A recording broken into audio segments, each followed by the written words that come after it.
This is Jeremy Rothe Kushel.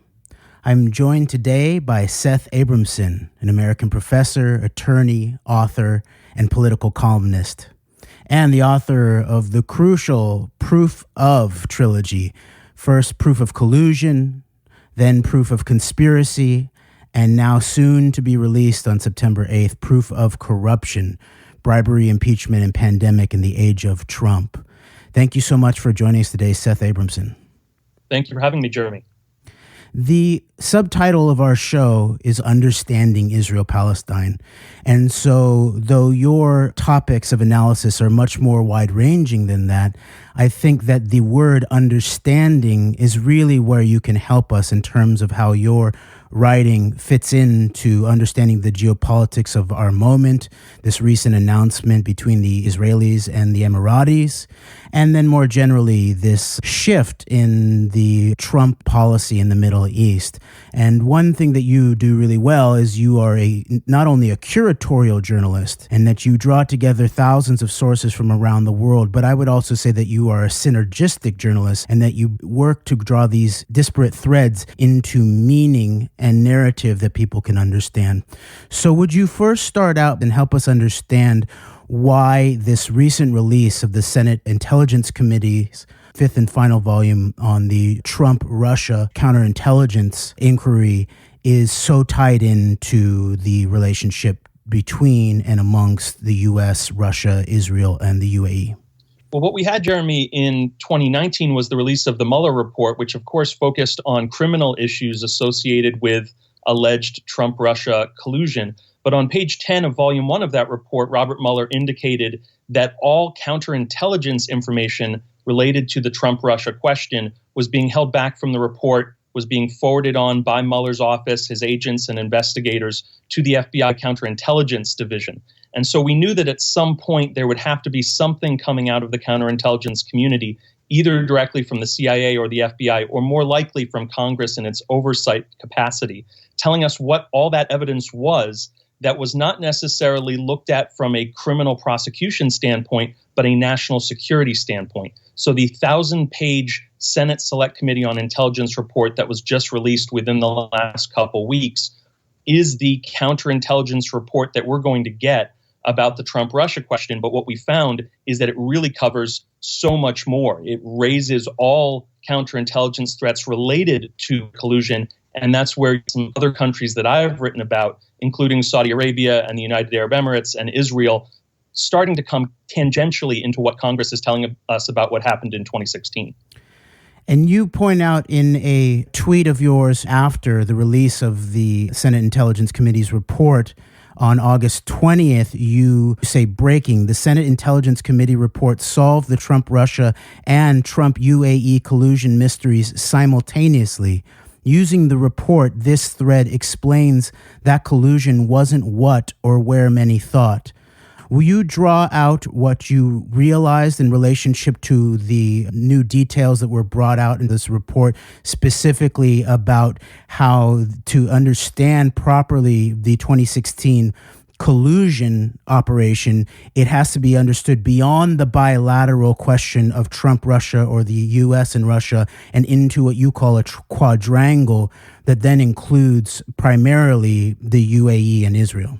Sure. So just to bring your listeners up to speed, in 2018, I published Proof of Collusion, which is about Trump-Russia collusion. In 2019, Proof of Conspiracy looked at Trump UAE, that would be the United Arab Emirates, Trump Saudi Arabia, and Trump Israel collusion. So the question that remained that many were hoping would be either completely answered or partially answered by the SSCI 1,000-page report that just dropped is, what was the connection, if any, between the various courses of international collusion that the Trump campaign engaged in 2015 and 2016? And so what I wrote in that Twitter thread is that I think the report indirectly gives us that answer. And I'll try to sort of in 3 or 4 sentences summarize it for your listeners. But basically in January of 2016, one of Donald Trump's best friends, Thomas Barrack, a businessman who has made most of his money through deals with the Emirati royal family, and who also, by the way, happens to be one of Jared Kushner's chief lenders, was the person, along with Jared Kushner himself, who got Paul Manafort onto the Trump campaign. We now know Paul Manafort to have been at the center of Trump-Russia collusion in 2016. We get that from both the Mueller report and the Senate report. Now, your listeners may be aware that the Kushner family, like the Trump family, is very close with Israeli Prime Minister Benjamin Netanyahu. So shortly after, in March 2016, Thomas Barrack and Jared Kushner get Paul Manafort brought on board the Trump campaign. And Paul Manafort, again, is at the center of Trump-Russia collusion, according to both the Mueller report and the Senate report. Within 96 hours of Manafort coming on the campaign, Israeli agents, specifically in the person of Benjamin Netanyahu's former chief of staff, George Birnbaum, show up and offer to help the Trump campaign with a cyber intelligence campaign that dovetails with what the Kremlin is currently operating at that point in spring of 2016 on behalf of the Trump campaign, or I should say to aid the Trump campaign. The Israeli cyber intelligence campaign that gets offered to the Trump campaign in the spring of 2016 is ultimately paid for by George Nader, who is a top advisor to Mohammed bin Zayed, the leader of the United Arab Emirates. George Nader is now in federal prison, but more importantly for your listeners, they should know that George Nader was the liaison between the UAE and the Kremlin. So we have this intersection of the UAE, Russia, and Israel in the spring of 2016, specifically surrounding this cyber intelligence campaign that Israeli agents will execute and the Emiratis will pay for to help the Trump campaign win in 2016. Ultimately, the Senate Intelligence Committee report states that basically none of these Israeli intelligence corporate operations were ever taken up. But you point to data that suggests that that is not the case. And I might suggest, too, that in terms of the dual nature of these operations, one of them proposed is a pre-Republican convention attempt to wrangle support for Donald Trump, and then one that seems to be focused on the dirty politics or opposition research in regards to the Hillary Clinton campaign.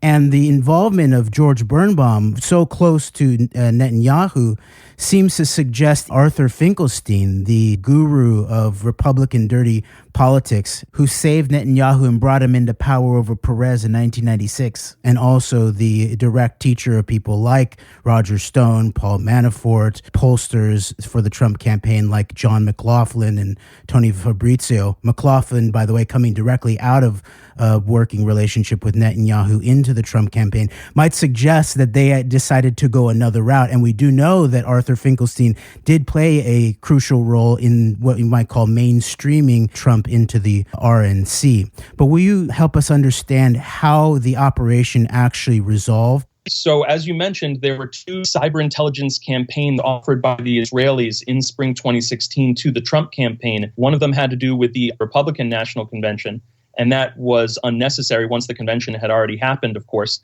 And the other was a sort of primordial version of the plan that ultimately did occur and was executed by the Israeli firm Psy Group, which again was introduced to the Trump campaign by Benjamin Netanyahu's former chief of staff.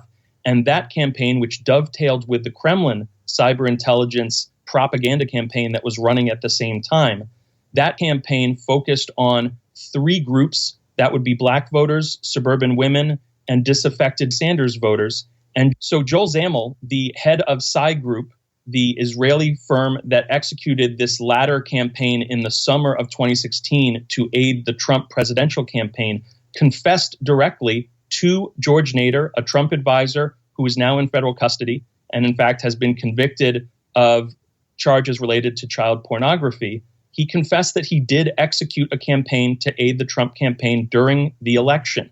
That information is not contained within the Senate report. I'm not sure why, but it was reported by major media. The nature of the campaign that he confessed to George Nader he had run, this is Zamel confessing, was identical to what the propaganda campaign of the Kremlin and the propaganda campaign ultimately, frankly, confessed to by the Trump campaign was. It focused on black voters, suburban women, and disaffected Bernie Sanders voters. So we do know that a campaign did occur. It just wasn't the two campaigns that were most focused on by the Senate committee, those being the discarded plans that Psy Group gave to the Trump campaign in spring 2016. In terms of finishing up this analysis relevant to this moment, both in terms of the obvious question of the upcoming election, and the report seems to black out new information that potentially even involves what's going on right now in terms of attacks on our election. And I saw that the very end of the report includes a singular statement from Senator Wyden saying that he believes that way too much was redacted for political reasons.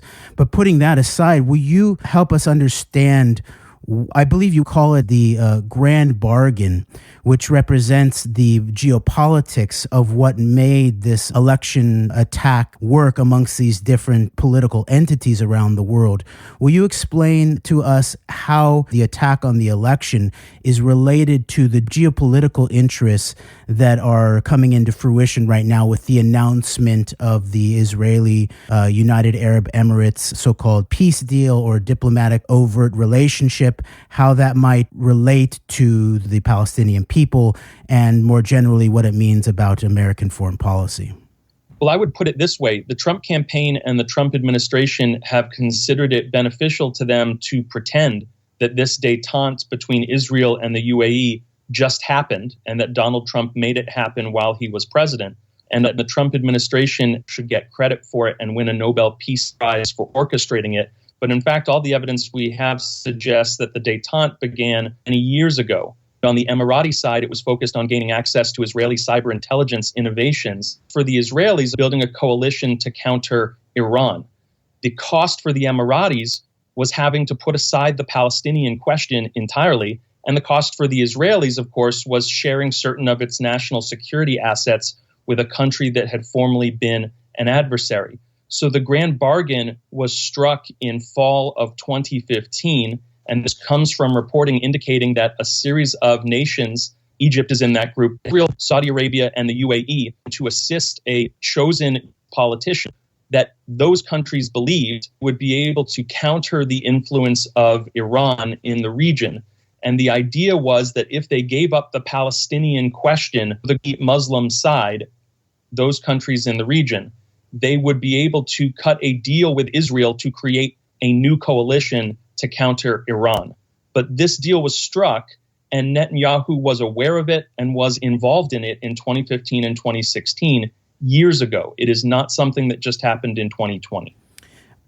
Chapter 3 and 4 of your book that was published last year, Proof of Conspiracy, How Trump's International Collusion is Threatening American Democracy. Chapter 3 is titled The Young Prince, Israeli Spies, the NRA Junket, and the Flynn Intel Group. And Chapter 4 is titled The Emirati Ambassador, the Mayflower Hotel, and Project Rome. In finishing up, would you tie us back to understanding this question of the intelligence operation?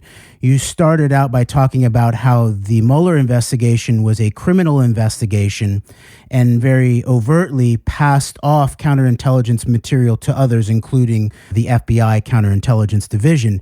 Now we've seen some of that counterintelligence material coming out of the Senate. And one thing about an intelligence operation, which obviously all of this was to some extent, is that there's a limited capacity for criminal levels of things like evidence and proof to be able to deal with it appropriately, because intelligence operations are inherently meant to be plausibly deniable. There are uses of cutouts. And I think what you've explained to us in many ways is by putting in this whole missing Middle Eastern part, especially surrounding this relationship amongst Israel and then their Arab partners of the United Arab Emirates and Saudi Arabia most especially, that this was all drawn together. And so the question of the Israeli intelligence operation, somewhat at the core of this report that's not being really frontally dealt with, does have to do with this group called Psy Group, Wikistrat, but then there's this other group called NSO Group that Flynn, I believe, was involved with, an affiliate of as an advisor. And then even the Justice Department official who defined the scope of Mueller's investigation into Trump Russia, Rod Rosenstein, is a legal counsel to the NSO Group, who has been alleged to have been supplied by Israel to the Saudis, for example, in their operation to assassinate journalist Jamal Khashoggi. Is there something that we should pay attention to in relationship to this specific Israeli cyber weapon mix here? So NSO Group is, as you noted, an Israeli cyber intelligence firm, and its chief asset and product is called Pegasus. And that particular technology was shared with both the United Arab Emirates and Saudi Arabia as part of this clandestine détente between those countries that began a number of years ago. One of those targeted using the Pegasus software is actually a high-profile Trump enemy, Jeff Bezos of Amazon. And what we see during the Trump administration are clandestine efforts to, for instance, sell F-35s to the United Arab Emirates and to sell bombs to the Saudi Arabian military, even over the disapproval and, in fact, the direct contradiction of legislation and guidance that has been passed by Congress. And the reason for this particular, what appears to be a quid pro quo, the sharing of technology between Israel and UAE and Saudi Arabia to the benefit of Donald Trump, then leading to military assistance from Israel and the United States to the UAE and Saudi Arabia, is very concerning, partly because of what you said, the connection between NSO Group and Michael Flynn. And Michael Flynn really is at the center of the NSO Group and, frankly, just the Israeli cyber intelligence efforts during the 2016 campaign. As we learned from a criminal case, we often get counterintelligence information out of criminal investigations. So the Roger Stone case in particular, the search warrant applications in that case revealed that top Trump advisor Roger Stone was directly in touch with Israeli nationals during the 2016 presidential campaign about how to use Israeli cyber intelligence to aid Trump, specifically Israeli cyber intelligence that was going to come with the assistance of the Turkish government at a time when we now know Michael Flynn was actually working as a Turkish agent, though he wouldn't register as one for many, many months after that. So it's a complicated story. Michael Flynn and Roger Stone and Paul Manafort and Jared Kushner are at the center of it. But in terms of the Palestinian question, the upshot is this. You have some very powerful Sunni Muslim countries in the Middle East that have agreed to put aside the Palestinian question fundamentally in order to strike a deal with Israel and the United States, but not the United States generally, Donald Trump specifically, and not even Israel generally, but Benjamin Netanyahu specifically. And I think that that would be very concerning to anyone who is hoping for a peaceful resolution of the Palestinian question. As an American deeply involved in helping understand what happened, how we got here, would you let us know what you believe we, the people, need to be paying attention to in these next months? I think that despite the recent counterintelligence assessment that imagines that the only three threats we're facing right now to our electoral infrastructure are Russia, Iran, and China, I think the reality is not only are two of those countries, in fact, very much because of their past collusion with Donald Trump, interested in working on behalf of Trump's campaign through collusion, that would be China and Russia. But there are other threats, specifically from Saudi Arabia and the United Arab Emirates, and frankly from Israel as well, using Israeli cyber intelligence that we have to be very concerned about. We don't want to wake up in 2021 or 2022 and find out that for a second election in a row, there was unreported Trump UAE, Trump Saudi, and Trump Israeli collusion. I think that would be incredibly damaging to our democracy. And that's why, frankly, I wrote this third book in the Proof series, Proof of Corruption, to further advance the story of Trump's collusion, not just with Russia, but also the UAE, Saudi Arabia, and Israel, and how, frankly, his activities in Ukraine and elsewhere further dovetailed with the sort of courses of collusion that we've been talking about here. Well, thank you so much for your time and your work, Seth Abramson. Can you let our listeners know who are interested to find out about your upcoming book and your work more generally, where they can go to find that? Sure. So Proof of Corruption comes out September 8th. It's the third book in the Proof series. It's available wherever books are sold, Amazon, Barnes & Noble, and so on. And you can find me on Twitter at Seth Abramson, SethAbramson. Thank you so much, Seth Abramson. Thank you, Jeremy.